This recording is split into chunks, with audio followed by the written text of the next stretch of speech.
I have always blamed myself for taking him to have his treatment, which infected him. It's been called the worst treatment disaster in NHS history.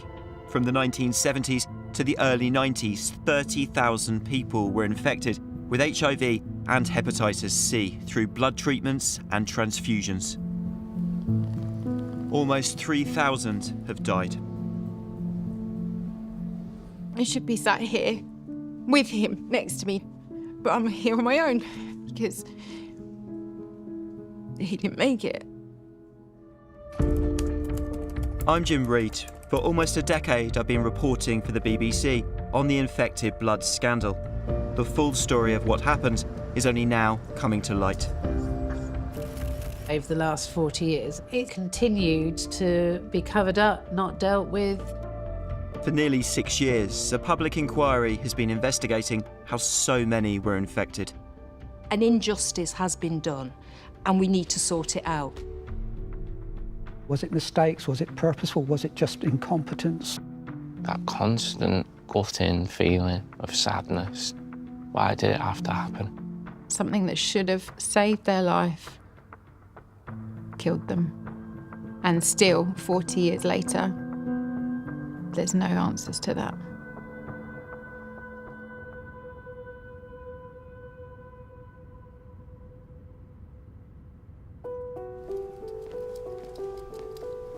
I'm Pete. I'm a haemophiliac. If I twist an ankle or cut myself, the bleeding, in my case, it just carries on, basically very little clotting. So I'd need to get treatment. When I was 8 years old, I was infected with HIV through my medical treatments. I'm one of the few survivors of the HIV scandal. It's not something that you should go through as a child.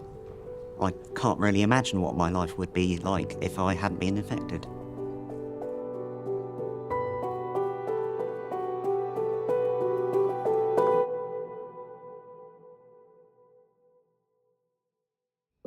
Stuart was just bubbly all the time. You know, he was a fun-loving child.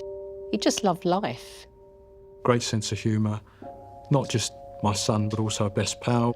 Just a cuddly, loved to cuddle and loved his mum and dad and he loved his sister.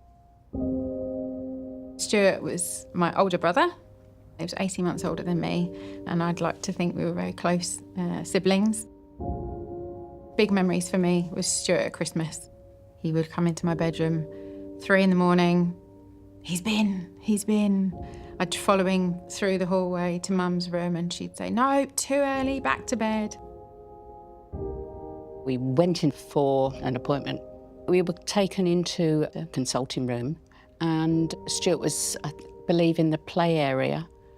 We left him outside and we went into this room and we were informed that he was HIV positive. We were devastated. We were absolutely devastated. I mean, you know, to be told something like that is just mind-blowing. Stuart and Pete were regularly in and out of hospital. In a few parts of the country, patients can use this stuff, cryoprecipitate.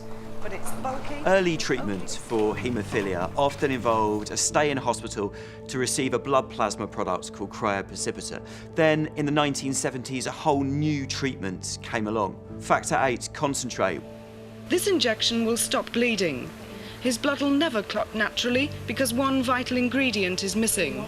It's called factor VIII. It was fast, it was easy, and for the first time, haemophiliacs could be treated at home. It made their life so much easier. Vital hours and minutes are saved with this kind of home treatment. It's easily stored at home in the family fridge, and it's simple to take. There's no doubt in the medical profession that this form of home treatment is the best for haemophiliacs. Factor VIII concentrate was seen as something of a wonder drug. The NHS at the time really struggled to keep up with demand, so instead, large amounts of it were being imported from abroad, mainly from America. But there was a problem. Factor VIII concentrate was made by extracting the blood clotting protein from mixed blood donations. That brought with it a risk. If one donation carried a virus, like hepatitis, it could contaminate the whole batch. That risk was increased with product from America. Half the Factor VIII used in Britain comes from the United States. Unlike in the UK, where blood donation has always been voluntary, in the US, people were being paid to donate blood. And that meant that high-risk groups, including prison inmates and drug addicts, had a clear incentive not just to donate, but to potentially lie about any infections they may be carrying. We now know those infections included hepatitis C and HIV. I'd gone into the hospital for an appointment, and they just went to the fridge and got some American product, and that was the first and pretty much only American product that I had been given. We weren't really aware of any difference between the factor VIII that we were given, so we weren't actually aware of it being NHS and then changing to American factor VIII. Pete says he was given American factor VIII in February 1985. Stuart received it in July 1983. Both boys later tested positive for HIV. Stuart was just 6 years old. It was absolutely awful. This beautiful little boy that we tried so hard for, excuse me,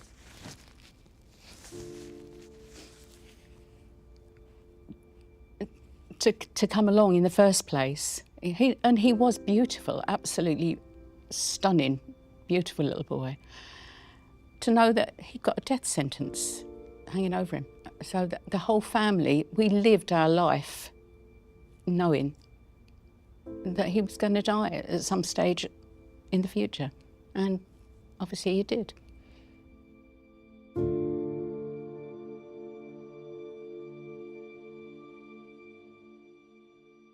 Robbed is a good word. Yeah, 100%. When he died, part of me died, because when you lose your sibling, and my only sibling, you lose your validation of your previous life. You've got no one now to go, oh, do you remember when you did this? Do you remember when you did that? I can't do that with anyone. So part of my life left when he left. I have always blamed myself for taking him to have his treatment, which infected him. Doesn't matter whether people could say to you, you're not guilty of that. That wasn't your fault. It wasn't. I will always be guilty of it. I will always feel it was down to me. Always. It was definitely not you, it was others. For decades, the full details of the worst treatment disaster in NHS history remained hidden. In 2018, though, after years of campaigning, a full public inquiry was finally set up. A former judge, Sir Brian Langstaff, was appointed to run it. His job to investigate why so many were infected and whether there was evidence of a cover-up by the health authorities. This is the largest public inquiry that has been held in the UK to date, and is a testament to all those who have campaigned over the decades. It's not just about how it happened, but how it continued to be not dealt with, brushed under the carpet. They want a light shining on that, and they would like people to be held accountable. They understand that obviously a number of key players are now dead, but they still want the inquiry to make findings that will give them some closure. In the early 1980s, doctors were only just starting to learn about HIV and AIDS, having to make some difficult decisions, balancing the possible risk of factor VIII against the benefits it could bring to haemophiliacs. Over time, that balance shifted. One of the key questions for the public inquiry is when a link could be made between American Factor VIII and the HIV risk to haemophiliacs. The inquiry has reviewed tens of thousands of documents, research papers, memos, letters, and they show there was a flurry of warnings sent to British doctors and the Department of Health around the start of 1983. In March that year, the Centre for Disease Control in the US wrote to the head of haemophilia treatment centres in the UK, saying, "As you can imagine, AIDS is having a major impact on the treatment of haemophiliacs. We presently have 13 confirmed haemophiliac patients with AIDS in the United States. I suspect it's a matter of time before you begin to see cases in the United Kingdom."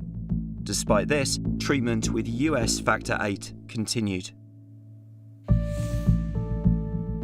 Then, in May 1983, one of the UK's top infectious disease experts sent this letter to the Department of Health, warning that there were cases of haemophiliacs contracting AIDS in the US, and therefore all blood products made from blood donated in the USA after 1978 should be withdrawn from use until the risk of AIDS transmission by these products has been clarified. The Health Department said this would be premature and could put haemophiliacs at risk. Then, just a month later, in June 1983, another warning, this time sent from the British Embassy in Washington to the Department of Health. Parts of this letter have never been made public until now. In stark terms, it spells out the dangers of US Factor VIII, saying that haemophiliacs were most at risk, as Factor VIII was extracted from paid donors, including those with dubious habits, and batches came from 2 to 22,000 donors. The timing of these warnings is important. It's clear that by 1983, experts are becoming convinced that US Factor VIII could be directly linked to HIV infections in haemophiliacs. I see. You come back for your classes. How long before the classes are? Throughout 1983, the then Health Minister Ken Clarke and other ministers repeatedly said there was no conclusive proof that AIDS could be transmitted in blood. The use of American Factor VIII by the NHS continued. Documents show both Pete and Stuart were given American Factor VIII after the warnings were sent. Their parents say the risks weren't shared with them. We weren't told of any risks about anything. The only thing we were told was that Pete had HIV and we just needed to be a bit careful with him. I don't actually remember somebody saying to me, "You do know that this stuff we're giving you could be contaminated." The evidence suggests it took until the end of 1984 for the government to acknowledge that link between HIV transmission and blood products. By then, hundreds of haemophiliacs had been infected. As the scale of infections was starting to become clear, scientists found they could reduce the HIV risk in Factor VIII by heating it. By the end of 1985, all new batches were being treated in this way. But it was too late for children like Stuart and Pete. Pete's still alive and fairly healthy, but there are also some hidden things. And Pete living on his own and not having a partner, I find that sad. I blame the people that ignored the risks that was clearly there. There was evidence to suggest it was risky. I blame those people because there were so many people that didn't deserve to die. They were given a death sentence, something that should have saved their life, killed them. And still, 40 years later, there's no answers to that.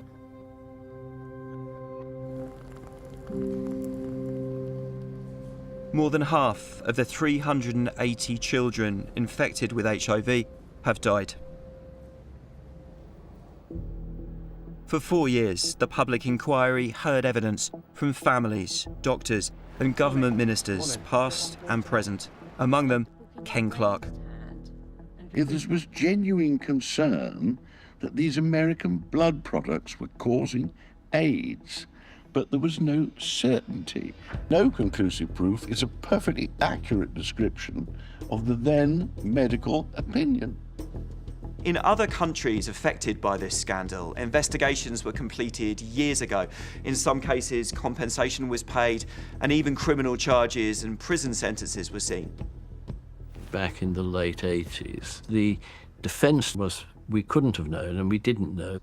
As bits of evidence came to light over 40 years, successive governments had a look at it. They went back to that position, which was we did nothing wrong, it could not have changed, and don't suggest otherwise. Nothing to see here, it's all been looked at before. Well, it hasn't, and it should have been. In the UK, families have had a 40-year wait for answers. We all belong to a unique club, don't we? It's still always amazing how many people don't know about any of it. It happened so long ago. A lot of the message that went out was that it was unavoidable and just one of those things. And the inquiry is showing that that isn't necessarily the case at all. Absolutely. They've found out vast amounts of information that had been suppressed for many, many, many, many years, hidden, covered up, whatever. They have discovered so much to prove the wrongdoings. I think it's been brushed aside so much over the years. It's like an insult to the people we've lost. Our family members lost their lives due to a condition that was avoidable. We're here on behalf of our younger brother, Colt, who had haemophilia. He had infected imported factor VIII. He died from the effects of AIDS, aged 10. Colt was a joy. He had a beautiful personality. He liked to make things, he liked Lego, he liked He-Man, he liked Superman. Knight Rider. Colt was born on the 17th of April, 1982. I was like a mini mum at the age of 15. I was quite a young 13-year-old at the time, weren't I?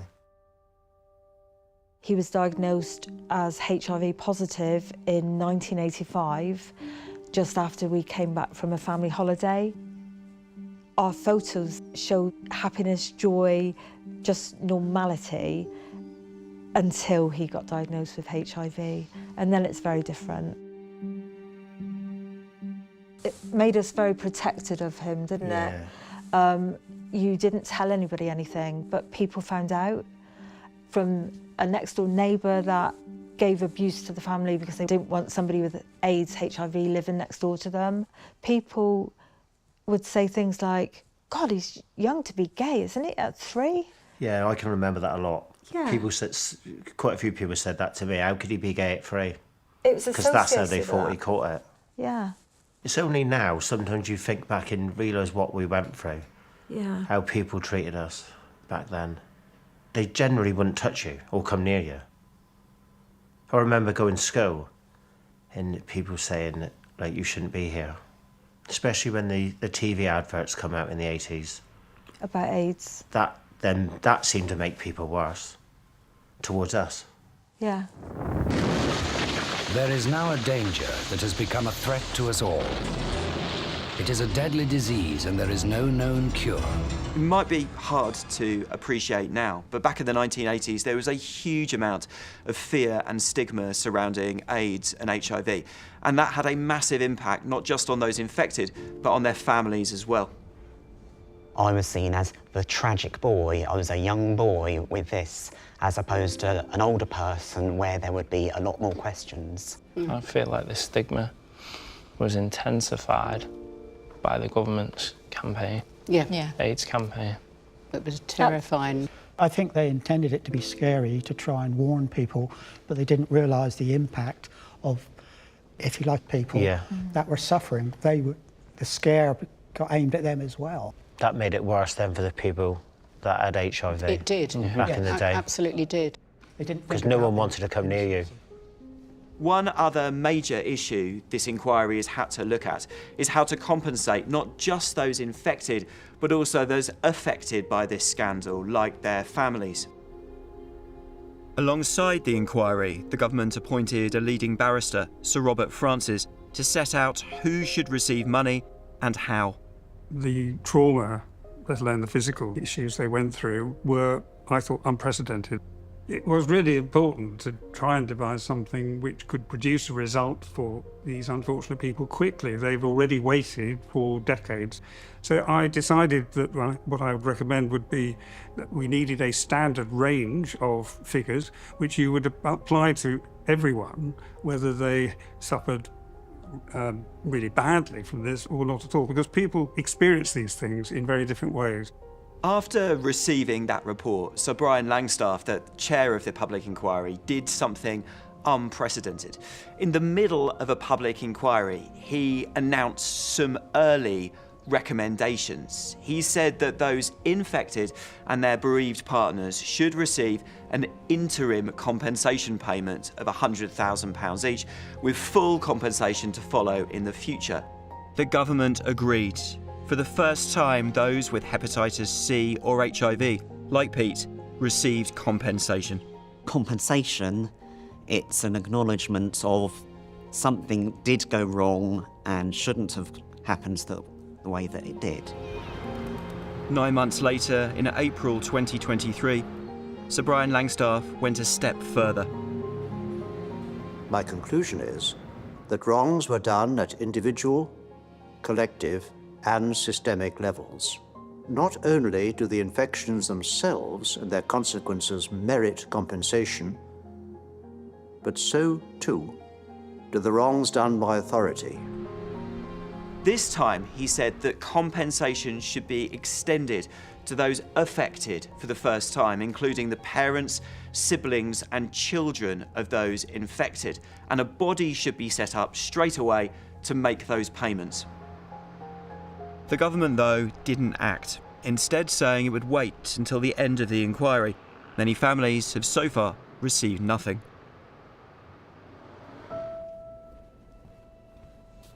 I don't remember my dad at my birthday parties, Christmas. My granddad actually was the first person to tell me. He explained about my dad being Hemophilia. He explained that he needed factor VIII and was infected with HIV. Subsequently passed that on to my mum, who was pregnant with my sister.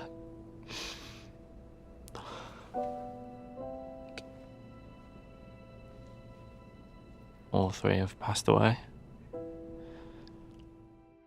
By the time Sam was 3 years old, his mother, father and sister had all died as a result of HIV. Sam was not infected. At first, when I was younger, I wasn't told the truth. My nan and granddad told me my dad died of a stroke, my mum died of cancer, and my sister died of a hole in her heart. They had to tell me something. They couldn't tell me to go to school and go and say, oh, my mum, dad and my sister, they died of AIDS. Because just imagine the backlash from that constant gutting feeling of sadness, that constant wondering why, wondering what it would have been like, what growing up would have been like. They've literally torn my family apart, ripped them away from me. Please state your full. Last summer, the Prime Minister was called back to the inquiry to explain why people like Sam had not yet been compensated. The last thing I want to do is sit here and promise something else and give people false hope, and I want to be completely straight. Right? I want to see resolution as quickly as practically possible. I've made that crystal clear. The actions of my government to date should give people some confidence and assurance that that is what we are working towards. But these are sensitive, complicated matters on a significant scale that require work to work through them properly. That work is happening, so it's hard for me to give a precise time frame on exactly when and how these things will be resolved. But an important step on that is receiving the final report, obviously. The final bill for compensation is likely to run into the billions. I think all governments of all complexions have failed to deal with this. This isn't a party political issue. This is something that the whole House, I think, can recognise an injustice has been done and we need to sort it out. By December last year, MPs from all parties had had enough of the delay. They forced a vote to speed up compensation payments. The ayes to the right, 246. The noes to the left, 242. The government lost. It was Rishi Sunak's first Commons defeat as Prime Minister. The government, has a healthy majority. They shouldn't be losing votes. And the fact they lost that vote was a very clear sign that Parliament was saying to government, you need to get this sorted. People are dying and we can't wait. But 5 months on from that vote, families are still waiting for compensation. They say they care. If they really do care, they won't keep passing it on. They won't leave it to the next government. They'll sort it now. I don't think they care that much. I don't think they do care. They talk about compensation, and you can't compensate for those lives that have been lost. You can't compensate for the missed opportunities that infected people didn't have. But you've got to address it in some way. Every day that passes is just another adding to everybody's pain. A government spokesperson told Panorama, this was an appalling tragedy that never should have happened. Justice needs to be done, and swiftly. This includes establishing a new body to deliver an infected blood compensation scheme that will have all the funding needed once they've identified the victims and assessed claims.